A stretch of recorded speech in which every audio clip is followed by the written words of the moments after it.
So, Vivek, again, thank you so much. You've been obviously at the forefront of a lot of the initiatives over the past couple of months, which is working with government bodies and, around testing right now. I know that's something you're very passionate about. But I think just to take a step back, given how Bounce has grown over the past couple of years, I think you're at a very interesting vantage point, and with the experience of seeing of how to manage different stakeholders at various points in time in a very fast manner. And we're in a different fast environment today. It was positive, I think, over the past 2 years. I think the last month has been obviously negative. But I think that vantage point still gives you the perspective. So I think it would be helpful to get your thoughts on a few questions. Maybe I'll start with one thing. When this situation was upon us, I know Bounce was one of the first companies to respond. But I guess when it started to look and feel like a crisis, what were some of your first key thoughts, and how did you go about sharing them with your team? And then we'll take it from there. But just helpful to have that back perspective. Sure, Karan. So I think I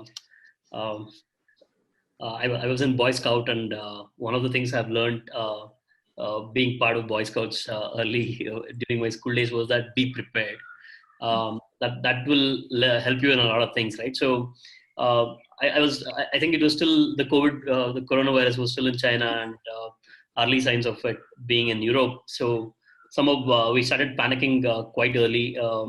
We actually started locking down, as in started working from home much before then the government started acting on it. So one basic thing that we did was to set the context to everyone, saying that, hey, it's going to be a very serious thing. As in those days we were talking more about the seriousness of the virus, and why we have to stay safe, and how India is not in a position to handle this kind of crisis in terms of either medical facilities to everything. So we kind of set context to people. We early days we disabled the biometric, and within 2 or 3 days of disabling the biometric in our office, we actually asked people to work from home. So the first and foremost thing we did was to tell people that, hey, it's a serious thing. It doesn't matter whether you're very immune or very strong. You might just pass on the disease, and the economy will crash because of we being stupid. Is something that we started communicating. So then there was a time when there was a work from home decision taken, and we were going through one of the important questions on, should we now stop Bounce as well? As in, should we continue to run, or should we lock ourselves down and not make the bikes available? And these are very tough topics, right? As in, you don't have an answer, and you don't know what is the right answer. So few folks felt that it is important to shut down and not even offer scooters, because they said that we should not even enable people to move. At the same time, there was one school of thought saying that, hey, Bounce is one of the solutions which is safer as compared to using your own. Other than using your own two-wheeler or four-wheeler, probably the next most solution, which is without a human, is probably Bounce, and why Bounce should be there. So we decided to keep the Bounce scooters going till there was an official lockdown. But we had, in parallel, started moving our vehicles back to safe parking.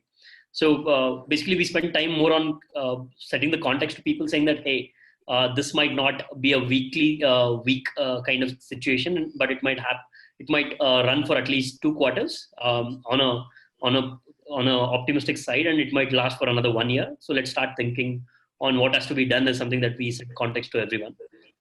So that was the first and foremost thing that we did. And then post lockdown, we started doing a bunch of initiatives in terms of how do we cut our fixed costs, how do we have a longer runway, what do we do with the bikes till they are put out there. So we created separate teams which started working on each of these initiatives, and we used to have a daily stand-up, and we used to talk and take very quick actions. So this is surface level, this is what we did. Yeah, and I think those are great things to talk about, because we'll sort of get into each one of them. I got an interesting question just now, because some of the folks are probably from cities where Bounce is not was not live, was not present. So actually, it's an interesting thing. But maybe you can talk a little bit about what Bounce is doing, what it stands for, right? And that'll actually set the stage for the question that I have after that. Sure. So Bounce is a dockless scooter sharing solution. Basically, there is no driver. You can see the scooter on the app. You unlock the scooter yourself using your cell phone, and there is no key to the scooter. So you ride it yourself and leave it in any legal parking and walk away, and the next user picks it up from there. So there is no driver to the solution. There are no keys to the scooters, and it is a pick up anywhere, drop anywhere kind of solution, which is running in Bangalore and Hyderabad. And it's been close to about 16 to 18 months, I guess, since we first launched our dockless scooters in Bangalore. We do close to about 100,000 plus rides in Bangalore and close to about 25 to 26,000 daily rides in Hyderabad. That's where we are. So, one of when we put the tweet about this webinar on Friday or Saturday, one of the first responses I saw was, when will Bounce start again? And that actually brings me to the first question, which is, you're so as the platform that you have, and then maybe we'll generalize it for a lot of companies, a lot of founders. You have way more stakeholders than you think about on a daily basis, at least, right? Yeah. And not specific to Bounce necessarily, but how should one think about, how should a founder think about identifying stakeholders? Let's keep employees separate because we'll talk about them. I think that's a very important thing to talk about separately. But how do you think about coming up with who should your stakeholders be, and then because it can be very, very complex. So again, would be helpful to see a framework that you guys have put in place or thought about. I think first and foremost, what we did was we started communicating with the user base, because we didn't want users to be taken by surprise that one day we are not functional and the bikes are not available, right? So, and the lockdowns were imposed and basically complied with in different stages across the places that we were operating. So first and foremost, what we started doing on the app was we started talking about the virus, as in we started talking about the COVID and the corona, on what should people do, how should they use the vehicles when they're using it. And then once the lockdown happened, we also communicated on why we are locking down now and what it would mean to users. So stakeholder management, the first and foremost was consumers, because a lot of them were dependent on Bounce for day-to-day commute. And during these times when there are no cabs, probably, and these folks don't even have their own two-wheelers or four-wheelers, how would they commute? So it was a kind of responsibility. So we had to tell our consumers why we won't be operational. That's the first and foremost thing that we did. Second, as you know, the board and the investors and employees. So these were three large stakeholders that we had to manage. Employees, we had to tell them what this would mean, as in what would the lockdown mean? Because we used to get questions from teams which were very the day-to-day functional. Say, for instance, a sales team, which is usually going and partnering with, say, third parties. They were asking questions saying that, hey, there would be no work for me, so would it mean that I will be fired? So you'll be shocked on the kind of questions that you would get. So we started proactively communicating to teams that, hey, just because there is no work, it wouldn't mean that these functions will be dissolved or that you would be let go of. That there would be how the work will happen when they don't have the actual work they were supposed to do, right? Say, for instance, the demand team, which used to go and do certain things, if they don't have that work now, what it would mean to them. So we kind of started repurposing teams. We started putting them part of certain task force that were actually working. So employee communications were super important, and there is no one communication that you do and people are clear, right? So you have to over communicate here. So which means that constantly engage through leaders, through managers, directly one-on-ones with folks. And how do you keep them engaged was one of the toughest things that we had to go through. We had quite a bit of stand-ups with every team that along with the leader and the team, we did Zoom calls, stand-ups with every team, explaining what we are doing, what it would mean to them, what are the next 3 to 6 months that we have in mind, and why as a company we don't have to worry about external factors, or what is that we have done to make sure that company is safe from all the external elements. It's something that we did, and we communicated a lot with employees. Apart from that, we have a large set of investors on the cap table. I think we have 10 investors on the cap table, which means 10 investors plus probably 1 or 2 analysts, which means that at least 20 people behind us all the time. So also, I think we did multiple board calls explaining what we are doing, why we are doing, and how we are doing. So I think that helped in some kind of managing the chaos across. So these are a few things that we did. So stakeholders, customers first, employees second, investors and board were the third. And a lot of things happen in parallel, right? As in, there is no set order of priority when it comes to stakeholder management. You have to do a lot of things in parallel. And we split the work and we started doing this. So I wanted to touch upon the area about managing investors. And I think it's important not just because people have multiple investors. I think multiple investors may have very different perspectives, may have very different things at their end. So how should entrepreneurs think about that, right? Because at the end of the day, you may find 3 different people out of the 10 telling you 3 different things, and everybody else is saying the same thing. And this could be true for institutional investors or individual investors. But I guess what would you think about in terms of being able to put it as a common framework, and then being able to put them in touch with, or in line with what the company needs to do as well, right. And then sort of bring everybody along, right? That sense of ownership needs to happen even at a board level, even though operating is done by yourself and the management. Right. I think, Karan, I think what is very important is for the founder to have an open mind about every input that he's getting, because like you said, people come with different experiences and they would have seen certain things, and it's very important to have an open mind and hear people out, and give a forum for people to speak up what they have in mind. Because if you don't allow people to speak, that would remain, and you will never receive that message, and probably that would lead to more chaos, right? So it's very important to create forums where each of the investor can voice their thinking. What is that they're scared of? What is that they're worried about? Or what is their biggest concern? And what are their suggestions? Once that is done, if you can, in a way, put this into, sort this out into multiple buckets, and also marry it to what you're thinking. If you have missed something, make it part of the process. If you're already working on it, then take them through this, take them through your thinking on why you're thinking a particular way. And I don't think it will get solved in one meeting. It has to have a follow-up of meetings. So engage with everyone. At the same time, I think every stakeholder, at least other than consumer, everyone is interested in the company success, right? So understand that everyone is working on company success. Not everyone will have the same kind of understanding as an operating team will have, but it's important to very quickly get together and work on problems. So the easiest thing to do is make them part of the problem, engage with them, connect them to the teams which are working on it, and come up with a working solution. So I think that approach will really help. So, and each investor, like you said, would have something as a concern.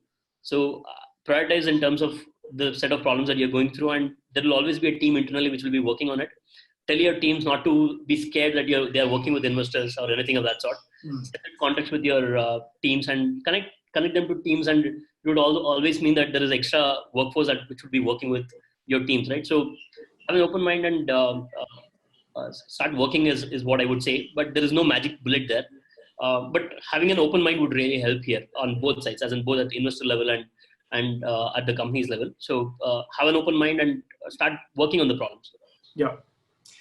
Another important stakeholder, especially for Bounce right now, is, and always has been, is the government, right? And whether it's local municipal governments or the state governments or different parts of the government, right?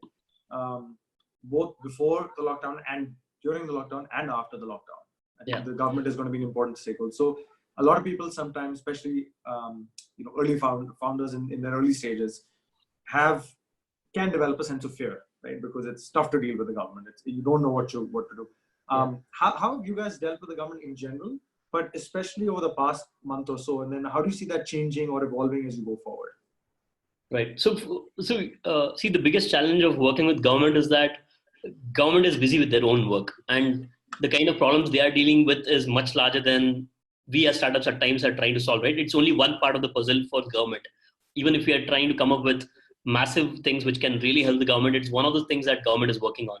And they have larger problems to work on. And during this crisis, every resource is being mobilized to make sure that the country is set to solve the biggest problem and make sure that there are least number of deaths, right? So all that we are doing now is building relationships, strengthening our relationship. And I think tragedies are the best of the times to strengthen relationship. And this is something that we have done pre-COVID as well, as in always try and understand government's problem. And what we have figured is that governments don't have the capabilities that startups have, right? As in startups can work in uncertain environments. can quickly put together a bunch of interns and solve a problem. I still remember we put up a list of some 100 influencers for Karwar district commissioner, and he was so happy. It took us some 2 hours or 3 hours of work for one intern to put up a list of some 100, 200 influencers along with their phone numbers to everything to promote tourism in Karwar. So during COVID, what we are trying to do is to kind of help them see the future, saying that what will break, and try to put things together among startups. And so I think you all know the founders versus COVID and startup versus COVID, which started. It started with a simple idea that we were also very restless, not knowing what to do. When we know that this will impact everyone, there was nothing that one person could do to solve this. So simple thing that I reached out to Mekin and Alok were already together. So me, Mekin, Alok and Abhiraj started just saying that, okay, let's just think through on what are the problems the government will have. And then started engaging with the government. And a lot of progress has made there today, where we are working with governments and trying to help them. The latest being, we are trying to help governments put together drones, because drone manufacture takes time, drone supply takes time. We've just aggregated a bunch of drone owners, and Mysore is the first city which is using drones to do a lot of announcements, surveillance to everything. So startups can actually really play a very important role, and always try to help people and they'll help you back in a way. So, and governments today, if you help government, it will really mean saving lives, right? If startups is all about making world a better place, this is the right time to actually help in any fashion possible and make sure that the virus dies on faster. So always engage with the government positively. If you look at your full gamut of stakeholders, right? For Bounce, obviously one important stakeholder outside of everybody else that you talked about who are important is on the supply side, right? Sort of scooter manufacturers, scooter distributors, etc. Right? So that's one. The other is probably banks because of different financing solutions. Yeah. The third is on the demand side, right, where you work with people to sort of either help either contract workers, right, and those are a different type of stakeholder. So when you're talking to people who you either owe money to or need to get money from, in a situation like this, I think you'd have to balance taking tough stands versus being empathetic, right? So maybe share a little bit about what you guys have experienced with these kinds of stakeholders and how you have tried to balance the whole thing around empathy versus the tough stand, which is required for the benefit of the company at the end of the day. Yeah, I think Karan, easiest way to answer this is a lot of tough calls will be taken, which will not definitely go through well from everyone, right? It definitely impacts someone's life. So you have to take tough calls during these times, which probably won't keep everyone happy, but you have to measure the impact for the person that will be impacted and also for the company. Simplest way to look at this is because we have all kinds of stakeholders, right from people who you have to get money from, people who you have to pay money to. I think it's a simple art of negotiation where negotiation is not a bargain, right? So we have to understand negotiation is different from bargaining, and in any negotiation there is always a non-negotiable thing that you definitely want, and there are a lot of things that you can live with, right? So try to let go of things which you can live with and enable the other person who's on the other part of the deal to get those wins. Always try and understand what is the non-negotiable for that person. So having candid conversations really help. So say for instance, if you pick people, say venture debt firms or people who you have borrowed money for your vehicles, understand who is this lender and what is his problem today, and whatever you're asking, how will it impact, and how can you actually share this problem. So for instance, if you're working with large OEMs who have lent money, for them couple of months of extension of loans should not be of much of impact, but at times for them they can't take the decision, someone else has to take the decision. So engage with them, tell them why it will mean a lot to you and why you need this particular thing. Explain it to them than just asking for some random wish as such.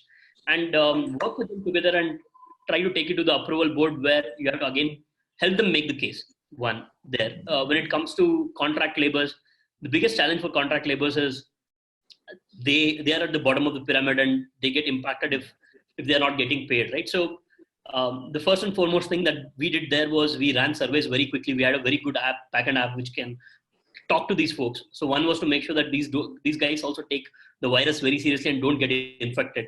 So that was the first and foremost thing that we did. We were doing a daily monitoring to make sure that if anyone has temperatures or anything, what do we do? We had made sure that the insurances were taken to everything. And next, when we don't have business and they have to earn, because we also can't sustain to pay them not having business, we maintained a skeleton framework of folks who we have to live with. The rest of the teams, what we did was we quickly worked with a bunch of founders and we transitioned them to other companies. As in, we transitioned them to companies like Ninja Card, and a bunch of all companies which were working on deliveries. We kind of give them the manpower to work with. We also started working with giving bikes and manpower to certain companies so that bikes are also leveraged. So being transparent really helps. And I think, again, the basic thing, right? You have to take tough calls. Just understand the impact of the call that you're taking, and is it a call that has to be made? And it's very obvious that you'll go wrong because we don't know the correct answers, and we are trying to do it in a very fast-paced manner, right? So there will be mistakes that will happen. Never hesitate to apologize to people and try to set the actions right. Don't think that whatever you've done should be ultimate and you can't go back on that. You have to go back and apologize and correct the mistakes that you do. And I think that should solve for it. Take actions. If you go wrong, apologize and try to correct it as much as possible. Most of the decisions that we take are irreversible, reversible, right? There will be few irreversible ones. So for the irreversible ones, think through what would it mean. For reversible ones, have an open mind to change it ASAP.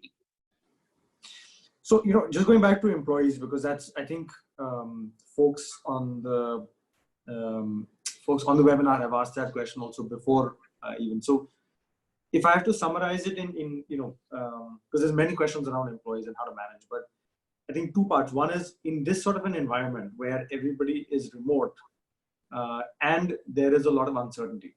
Yeah. How, obviously everybody talks about over communicating all the time, but I guess what's the balance that you've seen around that? And the second is when you've had to give tough news or bad news, what's, again, in this environment, but you can't have an in-person meet, which is how most people would like to do. I guess, how have you dealt with that? What's your advice? And how do you help employees deal with the information overload, right, that they see right now? So there may be over communication from the outside coming in. So those three areas around managing employee as a key stakeholder, great to get your thoughts on that. Yeah, I think first and foremost, they should get the information from the management than getting it from outside. Mm-hmm. And there'll be a lot of news that they will be getting from outside, speculation, to everything, right? So it's very important that they get timely information in a structured manner, so that they don't have to go through the speculation to understand or have uncertainty in their mind. So which means that first and foremost thing, when I say over communicate, Karan, it doesn't mean say the same thing again and again or try to flood them with messages or anything of that sort. Engage them. When I say over communicate, engage them. Say for instance, let's say you have to give a bad news and the morale of the whole team is down. Give it time, right? Give it time to people, as in you have to understand that it impacts everyone around us. You've given a bad news. Explain to them the rationale on why you took this news, as in why you had to decide this to the best possible extent. Probably not everyone will understand, but you have definitely put out the message there on what was the rationale behind this particular thing. Second, if they want to, definitely they will have inputs on the decision that you have taken. Create a forum where they can communicate this back, and make sure that the morale, it's very viral, right? As in, if you are depressed, you can get on the rest of them depressed very quickly, right? As in, if you are very negative about things, you can get another 10 people that you interact with to see a lot of negativity around you, right? So it's very important to create this Q&A forums in such a way that individuals' real thought comes out and not an influential thought which comes out. What we did was we asked our leaders to come out with the questions that people had in mind after we coming out with any announcement, and summarizing this and going back with communications on these particular questions that employees had in mind. That is what I mean by over communicate. Over communicate as in not saying the same thing again and again, but more in terms of slicing it and dicing and telling them more about what was the rationale, what it would mean to them, why was this an important call, or what is the brighter side in this particular thing. And I think one of the biggest concerns or fears that any employee would have is the company safe? How long will the company sustain with current environment? So understand what are they thinking and try to answer those things, which will clear their mind, right? So it's very important to tell also teams that you don't know when you don't know. So and say that, okay, but we are working on it, and this is the time frame within which we should have an answer. So very important to be transparent that way, and tell them how you are thinking. People want to know how the CEO or the founders are thinking, how the management is thinking. And they would have also equally thought about the business, right? As in, if there is a lockdown for 6 months or 1 month, even employees, everyone will be thinking, what should we do for next 3 months, 6 months? So engage them in a constructive way so that we know and the company is covered from all aspects in terms of the possible scenarios that we will have. Over communicate means not saying the same things, but engaging them, slicing and dicing, and engaging with employees will really mean that you're communicating with them. So I don't know if we have done it well or we have done it right, but idea is to keep understanding and keep trying and doing it again and again. So I'll take maybe one of the audience questions at this time around this as a follow-up. And I think the question was, the one thing that employees would have is, what do we face an existential threat, right? Does the company have enough money? And then what steps are being taken to make sure that things, if things continue the way they are, then we're sort of in it for the long run. So I think what were some of the steps that you guys took on being able to make sure, liquidity, solvency for a very long period of time? Right. A, what did you communicate to employees? And then B, I know that there were some initiatives that the management team did to take care of certain people who did get laid off even ahead. Maybe share that, because I think that gives some sort of an idea in terms of what can be done for employees also. Sure. So see, liquidity would mean everything, right? So when you say liquidity, again, liquidity for how many months is the question. So the way we went through was that this situation will remain gloomy for another 2 quarters, which means another 6 months of no business or very low business. So we have to be ready for a situation where 6 months there is no revenues which are coming in. Apart from this, there should be enough runway because everyone will start getting better and start thinking about investments to everything probably after 12 months. So 18 months, it's going to be that you have to survive on your own. And the 12 months that I'm talking about, after 6 months, you should also have money to make investments so that you can grow. Which means that it's not just survive and die after 18 months, but have enough money so that you can invest and be on the top of the things when things are getting better. So given all this in mind, we felt that it's very important to have standalone at least about 30 months of runway. And we took that as the target and we started working backwards, saying that if we need 30 months of runway, what are the things that we have to do? So we went after controllable expenses. Probably in simple terms, we went after discretionary cost to begin with. Whatever were discretionary investments that we were making, we looked through that and we cut a lot of cost there. The next was controllable cost, where we had a control over the cost. Probably it was a required expense or expenditure, but we had an ability to take a call over that. So then which meant that probably we started negotiating with all kinds of service providers, AWS, the tools that we were using, the charges that we were paying for any of the vendors to everything. We started negotiating and trying to explain to them on why something has to be done. So most of the times we asked for no payments for a certain period. Wherever we felt that payments has to be made, can we bring down the fixed cost to a drastic extent? Then another controllable expense was salary cut, right? Because we figured that instead of laying off people during this time where it's tough for them to find jobs, we felt at least we'll all take pay cuts and we will survive for was the plans. And pay cuts are always a tricky thing to do, right? So we did multiple iterations of what should be the pay cut to everything, and we finally came up with a number saying that this is what is the savings that we'll get from pay cut, and who has to take how much. And And initially we said that, okay, founders will take 70% pay cut. Then we figured that there is no point taking on that 30% salary that you're taking. Probably initially we were thinking that we will give it for the teams that who have lost jobs to everything. We created a small fund also parallelly. But what we decided was that as founders will take 100% pay cut and we will survive for next 6 months without any pay. If it means that it can mean that we don't have to let go of people, or we don't have to ask for pay cuts for people who are taking lesser salaries. So we exempted people who are taking less than 3 lakhs per annum as salaries, and the rest of them went through pay cut. Very tough decision, because you are asking people to now change their lifestyle, right? So they're used for a certain set of lifestyle. We got them on board saying that this is the salary that you'll take home.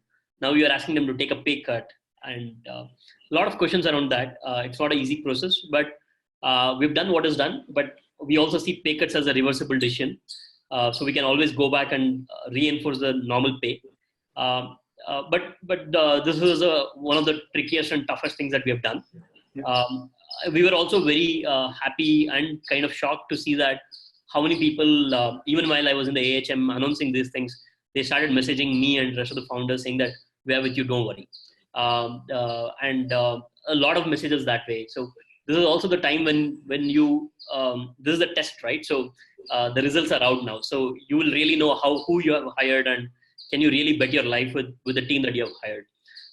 So always a learning. I don't know if you have done it right, or if that was the right decision to everything, but we put company survival at the foremost, and we felt that liquidity is super important, and we took a lot of reversible decisions which can be reversed and got back to, and also we compensated all of this with ESOPs, quicker vesting, to multiple things, and we also made sure that we spoke to a lot of employees one-on-one, made sure that if they had commitments where they need that kind of salaries, how can we actually make that arrangement for funds to everything.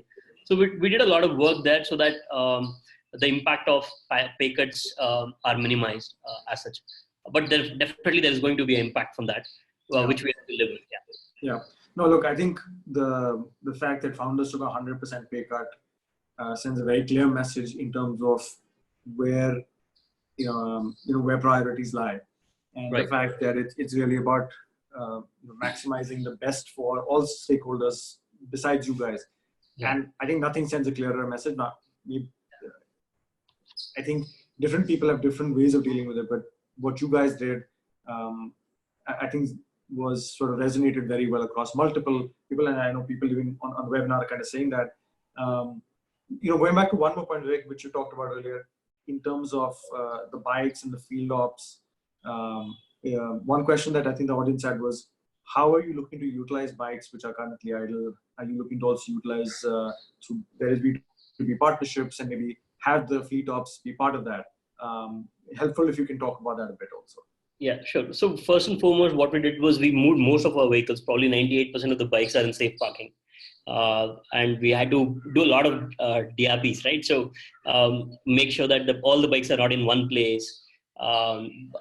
Make sure that there is real estate available. And how do we move vehicles during lockdowns? A bunch of things that we moved very fast. Operationally, we are very strong that way. So we were able to react very fast and take actions and comply with it very quickly. Apart from that, what we started doing was we figured that people would need scooters with them during this lockdown period as well. Even if they're probably not using it for every day, they will still need a mode of commute. So we started giving out 15 days, 30 days kind of plans to our consumers. Apart from that, we also engaged with a bunch of delivery companies, and we started giving out vehicles. The biggest challenge in this process has been that initially it was availability of passes for people, but now that problem is solved, nobody is able to find people. So bikes are there, but we still need people to do the deliveries and everything. So we are still now trying to figure out people and trying to marry it with a bike, and then giving those vehicles to delivery companies across. Also, this shows the kind of capabilities we as the economy have not built, right? As in still, so we started working on something around drones. So we figured that how the drone tech is so doable, but we still have not invested there for whatever reason. So we are also seeing this as an opportunity and trying to see how do we leverage our IoT and capabilities to uh, how can we actually play a vital role in this kind of situations. Um, Contactless would mean a lot, right? So we are also thinking on what has to be done. But for now, we're just trying to find people, get them scooters, and try to make them work with any of the delivery companies who are working on essential supplies. Yeah.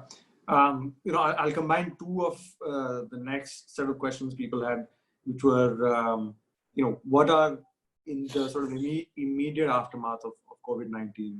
One is when the lockdown takes off, then when the economic activity picks up. But I think there'll be a general change in user behavior, which we don't even know yet. But keeping that in mind, what do you think would be some of the biggest challenges for shared mobility? And what do you think will be some of the biggest opportunities, right? Because anytime there's a change of status quo, but there's also an opportunity created. What is that for Bounce or just shared mobility in general, you think, going forward? I think what is very obvious is that now people would not be, so there will be a lot of behavior changes which will happen knowingly or unknowingly in the people's mind. So one of them being that people will be scared of being in close contact with other humans, which means that crowded buses, crowded trains might not be a preferred mode of commute for a lot of them, which means that now whatever the stress the BMTC used to take or the Mumbai train used to take, now there will be an opportunity to go after it. And solutions like in shared mobility, like Bounce, where there's no driver, where there's no human contact, where you can still be safer in terms of using a shared mobility vehicle just by making sure that you bring your own helmet or you bring your gloves and you're still safe to go. So I think shared mobility solutions without drivers will really get a lot of tailwind. And how do we leverage that is up to the startups that are in the field. I think a lot of behavior change in terms of contact, right? As in today, everything comes with a contact, right? So a lot of contactless things is what will take off. So which means that we'll have to really see how the deliveries, packaging, how can you tell a consumer that there has not been any human contact while making this food or transporting this food. So how do you tell the end user about all this also will mean a big opportunity. So a lot of behavior changes which will happen. Also, I think the video conferencing to everything will take off really well because people have realized that things can actually be done over video calls and virtually, and you don't have to really meet people in person. So a lot of tailwind there as well. So I think we have to keep an open mind and we have to go after that. I think again a lot of opportunities coming post COVID, according to me.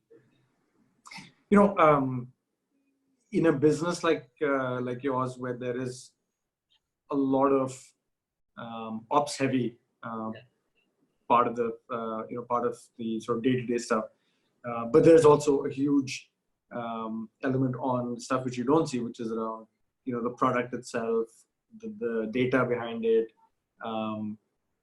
How do you, from that aspect, it's too early to tell, but what's the future of a business like that in the post-COVID world from an operations standpoint? Because clearly we've seen that remote working can work if people want, and right now it's happening at a abnormally high level. Yeah.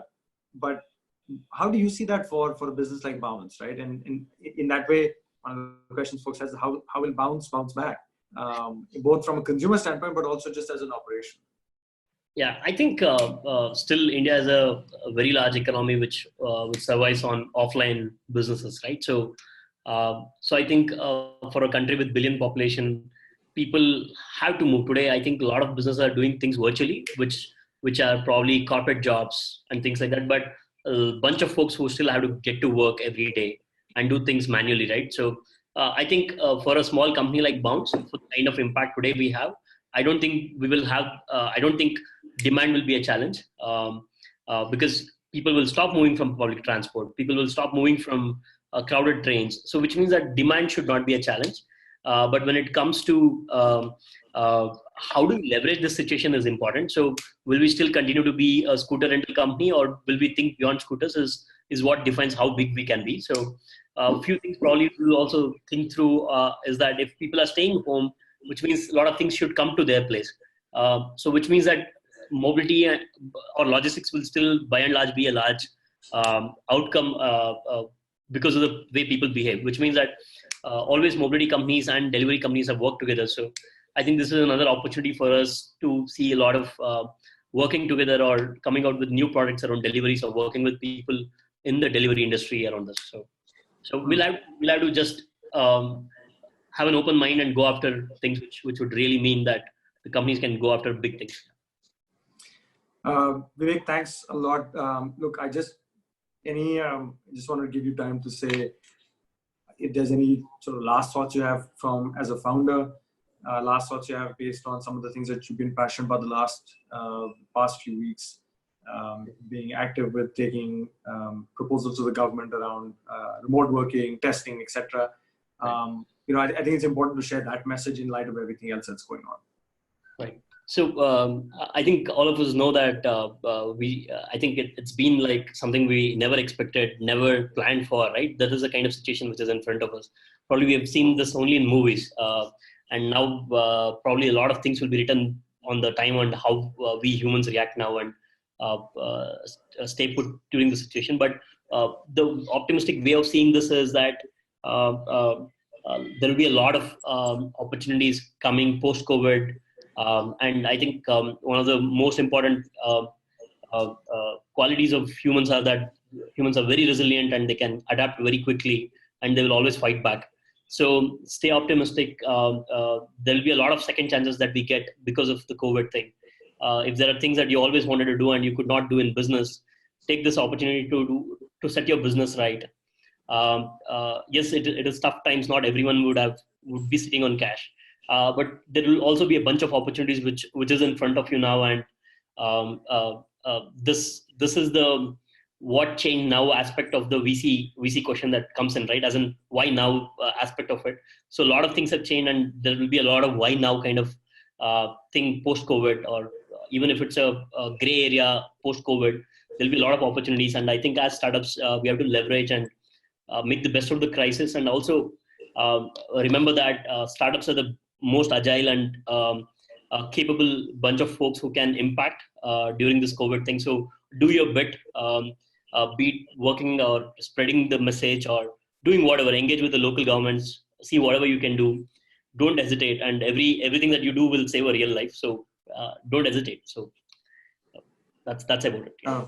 Great, thanks. Look, I'll just leave a couple of parting thoughts, specifically one around the topic that we covered today. So in crisis, you'll always have checklists about communication around things, what to do. Believe me, there are no checklists, there are no SOPs for what we're going through right now. Yeah. I think it is an evolving situation every day. What founders are doing, entrepreneurs are doing, is pretty amazing. And I think the response we've seen as VCs, I think on the other side, has been phenomenal.